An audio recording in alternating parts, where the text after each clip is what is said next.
Hello friends, स्वागत है आप सभी का हमारे चैनल नॉलेज हब में। यहाँ हम डिस्कस करेंगे टीचिंग मेथड को। हमने पिछले वीडियो में टीचिंग मेथड के कुछ मेथड्स को हमने डिस्कस कर चुके थे, जिसमें इंडक्टिव और डिडक्टिव मेथड था। तो आज हम उससे आगे स्टार्ट करेंगे। तो हमारा आता है 3rd नंबर पर लेक्चर मेथड।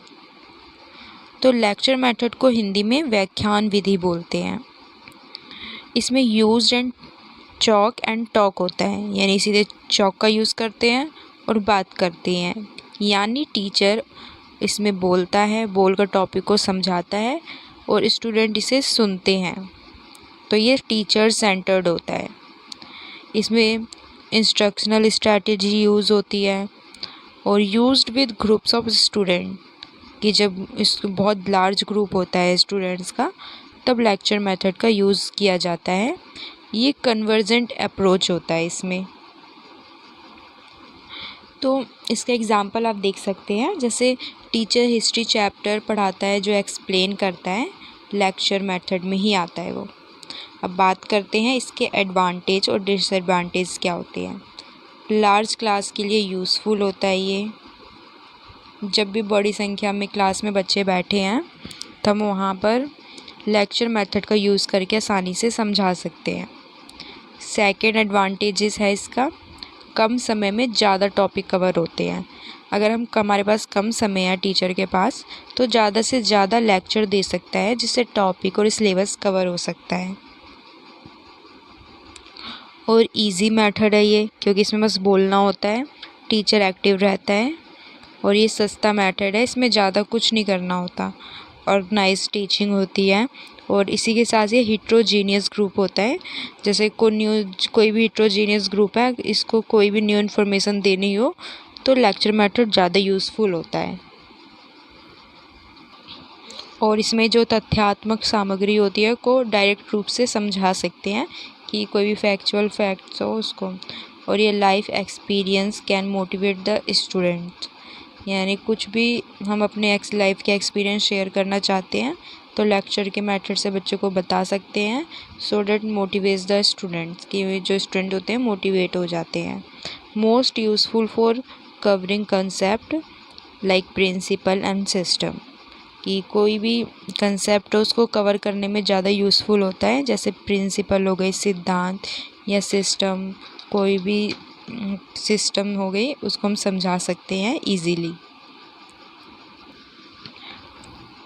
हम बात करते हैं इसके डिसएडवांटेजेस की, कि स्टूडेंट पैसिव रहते हैं, क्योंकि इसमें टीचर ज़्यादा बोलता है, टीचर समझाता है, तो स्टूडेंट ज़्यादा एक्टिव नहीं रहते हैं।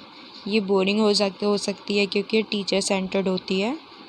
इंडिविजुअल डिफरेंसेस इग्नोर, इसमें सभी बच्चों का जो इंडिविजुअल डिफरेंसेस होता है, बच्चे अपनी गति के अनुसार सीखते हैं, उसको इग्नोर किया जाता है। प्रैक्टिकल लर्निंग कम होती है, क्योंकि बच्चे एक जगह बैठकर, उनका लार्ज ग्रुप एक जगह बैठकर टीचर को सुनता है। अटेंशन जल्दी हट जाता है, क्योंकि सुनते सुनते बच्चा बोर होगा तो अटेंशन जल्दी हट जाएगा। और जो लेक्चर वाला व्यक्ति है उसकी ओरल स्किल भी अच्छी होनी चाहिए, ये डिसएडवांटेज है इसका। और कम्युनिकेशन इसमें एक तरफा होता है, दोनों तरफ नहीं होते हैं। हो सके तो छोटी क्लास में कभी हमें लेक्चर मेथड से नहीं पढ़ाना चाहिए। बड़ी क्लासों में हो सके तो पढ़ा दो, पर छोटी क्लासों में नहीं पढ़ाना चाहिए। और इसमें establishes a tell me mindset in a student, कि जो इस एक होता है, जैसे बच्चे इसमें ज़्यादा पैसिव हो जाते हैं तो उनके माइंड में एक सेट बन जाता है कि हमें बताओ, कि खुद नहीं करना, खुद नहीं पढ़ना, सारा जो वो सोचते हैं हम, यानी खुद बच्चे सोचता है कि मुझे ये नहीं पढ़ना, मुझे खुद नहीं सोचना, बाकी सब टीचर बताएगा, लेक्चर मेथड से पता चल जाएगा। तो इसलिए कहते हैं कि जो टेल मी माइंड कंसेप्ट होता है लेक्चर मेथड में आ जाता है बच्चे के माइंड में।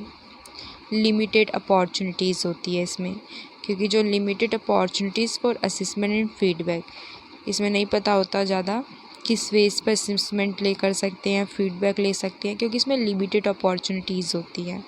बच्चे इसमें बर्डन ज़्यादा महसूस करते हैं। और little independent thinking of student.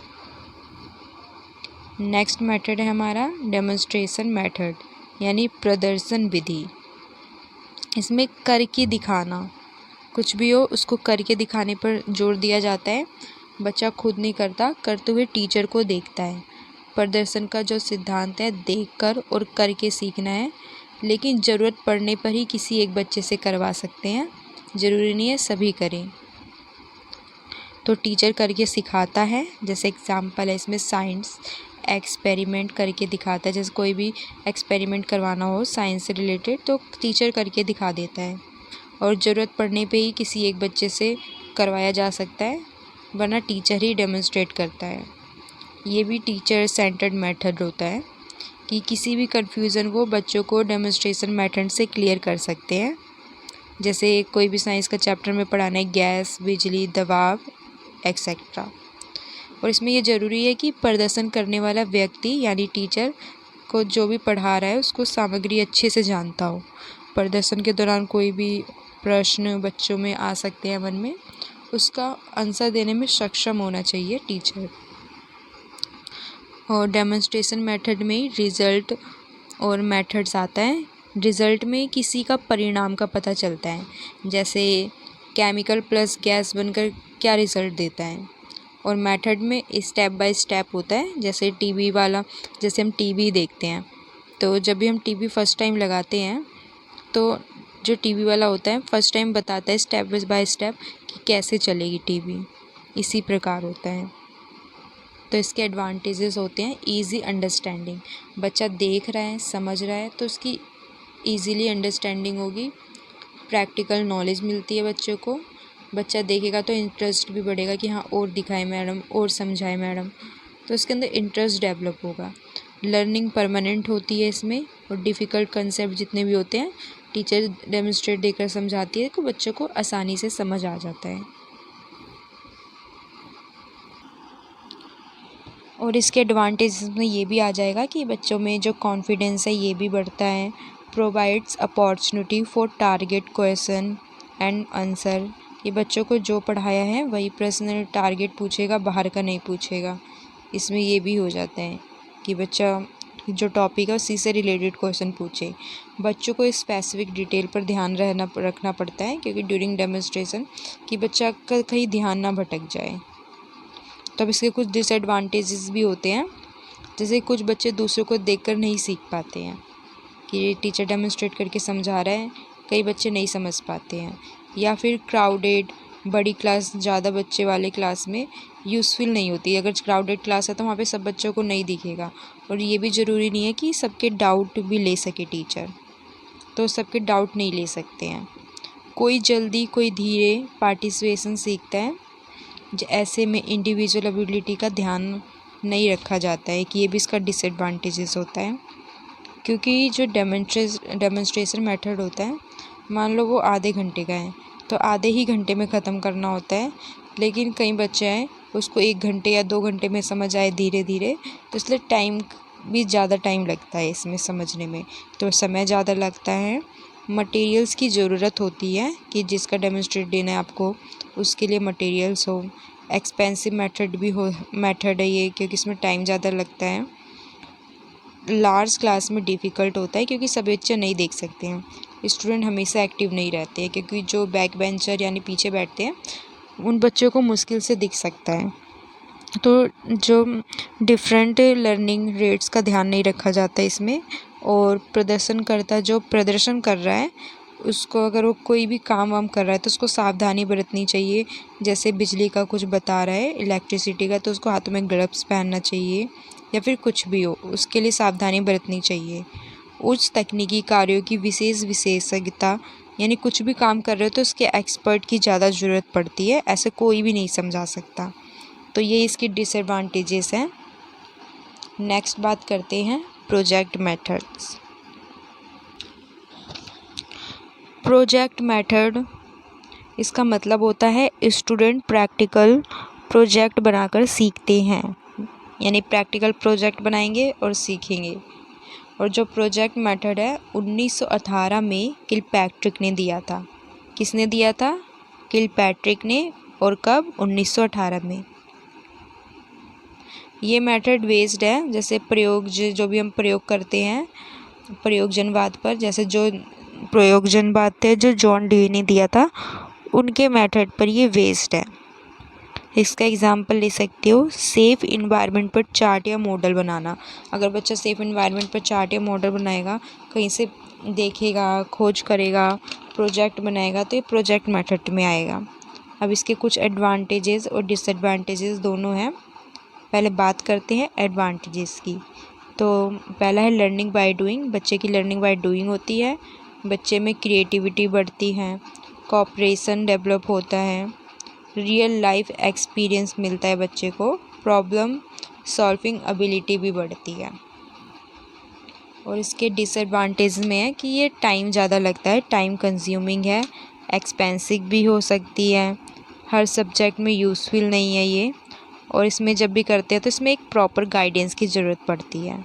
और सिलेबस, अगर बच्चा ज़्यादा प्रोजेक्ट कर रहा है, ज़्यादा इन्वॉल्व हो रहा है, तो सिलेबस बहुत धीरे धीरे खींचेगा, धीरे धीरे पूरा होगा, तो सिलेबस भी कंप्लीट नहीं हो पाता। तो ये इसके डिसएडवांटेजेस हैं। बस इसमें आपको इतना याद रखना है कि जो प्रोजेक्ट मेथड है ये किसने दिया था, 1918 में किलपैट्रिक में। बाकी इसमें और कुछ इम्पोर्टेंट नहीं है, जो इम्पोर्टेंट होगा मैं साथ साथ बताती जाऊंगी। नेक्स्ट है डिस्कशन मेथड, यानी चर्चा विधि। नाम से ही पता चल रहा है डिस्कशन, यानी जहाँ पे डिस्कशन हो, चर्चा हो, आपस में बातचीत हो। तो टीचर और स्टूडेंट मिलकर किसी टॉपिक पर डिस्कशन करते हैं। एग्जाम्पल पॉल्यूशन हो गया, ग्रीन ट्री हो गया, या फिर ग्लोबल वार्मिंग हो गई, या फिर कोविड-19 हो गया। इन सब का क्लास में डिस्कशन होता है, यानी टॉपिक, मुद्दे, आइडियाज़ पर डिस्कशन करना किसी सेलेक्टेड टॉपिक पर। मोर नंबर्स ऑफ स्टूडेंट इसमें डिस्कस करते हैं। डिस्कशन के लिए बच्चों का किसी भी टॉपिक पर अंडरस्टैंडिंग होनी चाहिए ताकि बच्चे अपनी बात बोल पाएँ। तो कई बार ऐसा भी होता है टीचर पहले टॉपिक बता देता है जिससे बच्चे उस टॉपिक पर पहले से जान कर आते हैं, देन डिस्कस करते हैं। क्वेश्चन भी पूछ सकते हैं इसमें। तो इसके कुछ लाभ यानी एडवांटेज और डिसएडवांटेज भी होते हैं। पहला होता है कॉन्फिडेंस बढ़ता है, यानी बच्चा अपना आइडिया शेयर कर रहा है तो उसके अंदर कॉन्फिडेंस आएगा, उसके अंदर कम्युनिकेशन स्किल इम्प्रूव होगी, क्रिटिकल थिंकिंग डेवलप होती है, स्टूडेंट्स एक्टिव रहते हैं और डाउट भी क्लियर होता है। जैसे आइडियाज़, एक्सपीरियंसेस बच्चे में शेयर करने की एबिलिटी डेवलप होती है, बच्चा एनालाइज कर पाता है। जैसे कहीं बच्चा घूमने जा रहा है, मान लो ताजमहल घूमने जा रहा है, तो वहाँ से क्या क्या देखा, तो अपना एक्सपीरियंस शेयर करता है। और बच्चे एक्टिव होता है, इसमें कॉन्फिडेंस हो गया, जनरल अवेयरनेस बच्चे में डेवलप होती है, लीडरशिप स्किल भी डेवलप होती है, टीम वर्क भी डेवलप होता है। और साथ में बच्चे एक दूसरे को सुनते हैं डिस्कशन में, तो उनकी लिसनिंग एबिलिटी भी डेवलप होती है, श्रवण क्षमता। और एक दूसरे से बातचीत करते हैं तो बच्चे में सोशल स्किल और बिहेवियर और प्रॉब्लम सॉल्विंग स्किल भी डेवलप होती है। तो इसके बहुत सारे एडवांटेज हैं। और बात है जिसके एडवांटेज होते हैं तो उसके डिसएडवांटेज भी होते हैं। तो अब बात करते हैं डिस्कशन मेथड के क्या डिसएडवांटेजेस होते हैं। पहले नॉइज़ हो सकता है, यानी शोर हो सकता है। कई बार बच्चे एक दूसरे की बात सुनते हैं तो बीच में कई बच्चों की आदत होती है बोलने की, तो बीच में आगे वो बच्चा ही बोल रहा है, एक और बोल देगा, एक और बोल देगा, तो शोर होने लग जाता है। और टाइम ज़्यादा लगता है क्योंकि सभी बच्चे डिस्कशन नहीं कर पाते हैं, क्योंकि कई बच्चे डरते हैं, तो टीचर उनको मोटिवेट करता है कि बोलो बोलो बोलो बोलो, तो टाइम भी लग सकता है, टाइम कंज्यूमिंग भी है। टॉपिक से भटक जाते हैं। अगर बच्चा मान लो कोविड-19 पर टॉपिक पे शेयर कर रहा है, उसमें किसी घर में कोई दिक्कत हो गई, तो उस टॉपिक से हटकर बच्चे कहीं और ऐसा क्यों हो गया, कैसे हो गया, उस टॉपिक पर डिस्कशन करने लग जाते हैं, यानी टॉपिक से भटक सकते हैं। शाय स्टूडेंट्स पार्टिसिपेट नहीं कर सकते, ये मैंने ऑलरेडी समझा दिया कि सभी बच्चे डिस्कशन में पार्टिसिपेट नहीं करते हैं क्योंकि शाय स्टूडेंट्स थोड़े अंदर से डीमोटिवेट, अपनी बात अंदर ही अंदर रखने की कोशिश करते हैं। और नेक्स्ट है लार्ज क्लास में डिफ़िकल्ट है। अगर लार्ज क्लास है तो हर एक बच्चा कैसे शेयर कर पाएगा, जो इंटेलिजेंट बच्चा है वही अपनी बात बोल पाएगा, बाकी बच्चे रह जाएंगे। ऐसे में टीचर को छोटे छोटे 4-5 के ग्रुप बनाने चाहिए लार्ज क्लास में, देन 1-2 बच्चा टॉपिक्स स्टार्ट कर सकता है और सभी पार्टिसिपेट करते हैं उसमें बोलने को। तो एक ये इसका डिसएडवांटेज है कि लार्ज क्लास में डिफ़िकल्ट होता है। सम स्टूडेंट्स में नॉट पार्टिसिपेट एट ऑल, ये मैंने ऑलरेडी आपको बता दिया। और ये चाइल्ड सेंटर वाले सभी मेथड में टाइम लगता है। अगर कहीं भी तुम्हें चाइल्ड सेंटर वाला मेथड दिखता है तो उसमें टाइम लगता है, क्योंकि ये चाइल्ड सेंटर है डिस्कशन, तो टाइम तो लगेगा ही लगेगा। और डिस्कशन में कई बार होता है टॉपिक से हटकर किसी और टॉपिक पर स्टार्ट हो जाते हैं, गो ऑफ द ट्रैक हो जाता है, जिससे बच्चों में लड़ाई भी हो सकती है कि इस आपस में कि इस टॉपिक से दूसरे टॉपिक पर चले जाते हैं, तो बच्चे में थोड़ी मुठभेड़ हो जाती है। अब नेक्स्ट बात करते हैं ह्यूरिस्टिक मेथड यानी खोज विधि। ह्यूरिस्टिक मेथड को हिंदी में अन्वेषण विधि भी कहते हैं। और जो ये ह्यूरिस्टिक मेथड है ये आर्मस्ट्रॉन्ग ने दिया है। किसने दिया है? आर्मस्ट्रॉन्ग ने। इसका मतलब होता है, यानी ह्यूरिस्टिक मेथड का मतलब होता है डिस्कवरिंग समथिंग, यानी कुछ खोजना। Students are encourage to learn and frame their knowledge by discovering new things.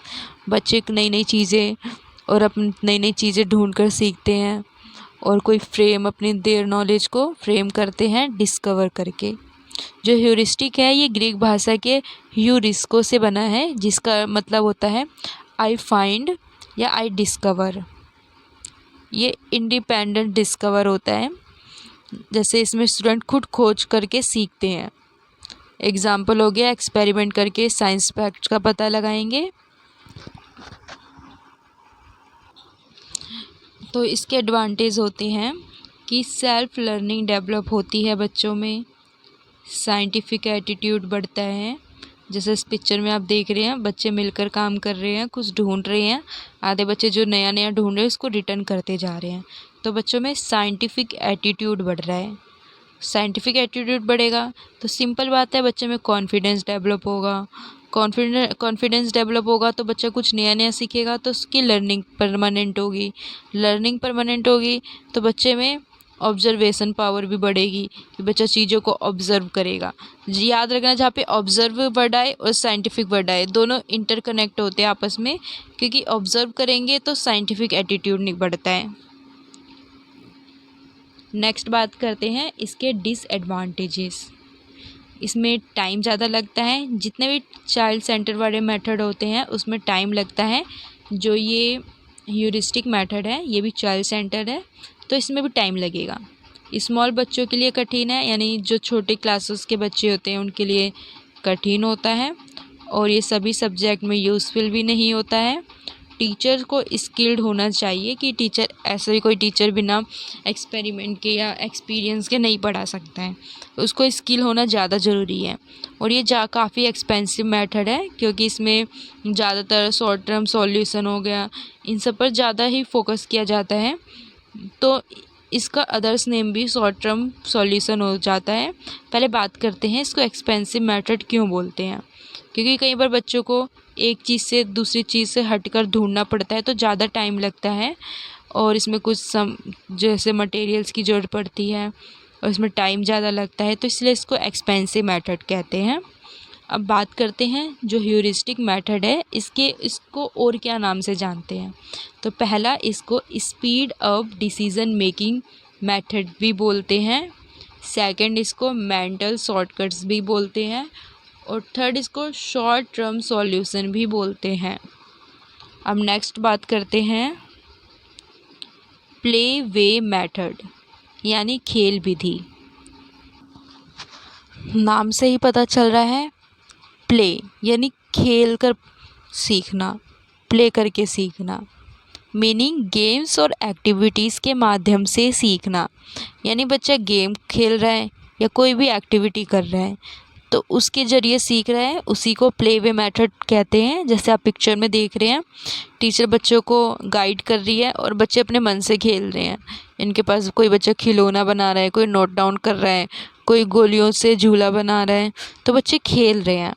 तो यही प्ले वे मेथड है। एग्ज़ाम्पल हो गया अल्फ़ाबेट्स गेम द्वारा इंग्लिश लिखना, ठीक है, या तो तुम लिख कर सकते हो, अबेकस बना सकते हैं काउंटिंग या किसी गोल चीज़ का यूज़ कर कर। तो ये सब प्ले वे मेथड्स में आता है। अब इसके कुछ एडवांटेज और डिसएडवांटेज होते हैं। तो एडवांटेज पे बात करते हैं। लर्निंग इंजॉयबल होती है। अगर बच्चा प्ले कर रहा है तो सिंपल सी बात है, बच्चे को मज़ा आ रहा है तो लर्निंग इंजॉयबल होगी। बच्चों की रुचि बढ़ती है। खेल, हर बच्चे को खेल पसंद है और इसलिए उनके में रुचि तो बढ़ेगी ही। फिज़िकल डेवलपमेंट होता है। सोशल स्किल डेवलपमेंट होती है। बच्चे आपस में खेल रहे हैं तो एक दूसरे बातचीत कर रहे हैं तो कम्युनिकेशन स्किल डेवलप होती है, सोशल स्किल डेवलप होती है। फियर फ्री लर्निंग होती है। बच्चा खेल रहा है, खेल खेल में सीख रहा है तो उसको किसी चीज़ का डर बर्डन नहीं होता है। तो ये इसके एडवांटेज है। अब बात करते हैं इसके डिसएडवांटेज की। डिसिप्लिन प्रॉब्लम हो सकती है। अगर बच्चा खेल रहा है तो उसको उसमें ज़्यादा मज़ा आने लग जाता है तो थोड़ा डिसिप्लिन प्रॉब्लम हो सकती है बच्चे को। टाइम ज़्यादा लगता है। बच्चे अपने मन से खेलते हैं, इंडिविजुअल डिफरेंस के अकॉर्डिंग खेलते हैं तो टाइम लगता है क्योंकि ये चाइल्ड सेंटर्ड है। एक्सपेंसिव भी हो सकती है। ऑल टॉपिक्स के लिए सूटेबल नहीं है। ज़रूरी नहीं है कि सभी टॉपिक को हम प्ले वे मेथड से पढ़ाएं। नॉइज़ ज़्यादा हो सकती है कि किसी बच्चे को कुछ और खेलना है, किसी को कुछ और खेलना है, तो दोनों में कॉन्फ्लिक्ट भी हो सकता है। और नॉइज़ भी ज़्यादा होती है, बच्चे खेल खेल में शोर करने लग जाते हैं। तो हमने प्ले वे मेथड्स के मीनिंग, एग्जाम्पल, एडवांटेजेस और डिसएडवांटेजेस को डिस्कस कर लिया है। नेक्स्ट बात करते हैं क्वेश्चन आंसर मेथड यानी प्रश्नोत्तर विधि। इसमें नाम से पता चल रहा है क्वेश्चन आंसर, प्रश्न पूछना आंसर आना। जैसे इस इमेज में आप दिख रहे हैं, टीचर ने बोर्ड पे लिखा है the life of a river, कि जो रिवर होता है उसकी लाइफ कैसी होती है, और बच्चे हाथ खड़ा कर रहे हैं मैं बताऊंगा। तो ये क्वेश्चन एंड आंसर मेथड है। बच्चे, टीचर क्या कर रही है, क्वेश्चन पूछ रही है। पिक्चर में यही आपको दिख रहा है ना, तो ये क्वेश्चन आंसर मेथड है। मीनिंग्स, टीचर क्वेश्चन पूछकर लर्निंग करवाता है या करवाती है। एग्जाम्पल, टीचर पूछता है भारत की राजधानी क्या है, या फिर इस पिक्चर में दिख रहा है the life of a river कैसी है, बतानी है। तो इसके कुछ फ़ायदे और नुकसान भी होते हैं। तो पहले बात करते हैं इसके फ़ायदे। बच्चे में अटेंशन बढ़ता है। टीचर ने बीच में क्वेश्चन पूछ लिया पढ़ाते टाइम तो बच्चे का एकदम ध्यान एक और आकर्षित हो जाएगा कि टीचर ने पूछा क्या है। थिंकिंग पावर बढ़ती है कि बच्चा और ज़्यादा सोचता है। स्टूडेंट्स एक्टिवेट यानी एक्टिव रहते हैं, और बच्चे को कोई डाउट होता है क्लियर होते हैं, और उनके फ्रेंड्स साथी हो गए वो भी अपने डाउट्स क्लियर करते हैं। तो बच्चा एक दूसरे को सुनता है, समझता है। इसी से लिसनिंग स्किल भी अच्छी होती है, साथ में स्पीकिंग स्किल भी। रिवीजन में यूज़फुल होता है। कैसे होता है, अगर बीच बीच में टीचर पढ़ा रही है और क्वेश्चन पूछ ले रही है तो बच्चे का रिवीजन भी होगा कि प्रीवियस चैप्टर में बच्चे ने क्या पढ़ा था। अब बात करते हैं इसके डिसएडवांटेजेस की। शाय स्टूडेंट्स आंसर नहीं देते हैं। जो थोड़े शर्मीले टाइप के स्टूडेंट होते हैं वो आंसर नहीं देते हैं, और टाइम ज़्यादा लगता है इसमें क्योंकि बच्चा सोचता है समझता है देन स्पीक, तो टाइम ज़्यादा लगता है। लार्ज क्लास में डिफ़िकल्ट हो सकता है कि ज़रूरी नहीं है सभी बच्चे आंसर दें। ऑल स्टूडेंट्स पार्टिसिपेट नहीं करते हैं। रॉन्ग आंसर कन्फ्यूज़न में पैदा कर सकता है। कई बार ऐसा होता है कि कुछ बच्चे गलत आंसर दे देते हैं तो उसमें जो अदर्स बच्चे होते हैं उनमें कन्फ्यूज़न पैदा हो जाती है। तो हमने डिस्कस किया क्वेश्चन आंसर मेथड, इसकी मीनिंग, एग्जाम्पल, एडवांटेज और डिसएडवांटेज। एक बार हम ओवरऑल छोटे तरीके में डिस्कस कर लेते हैं कि हमने आज क्या क्या सीखा।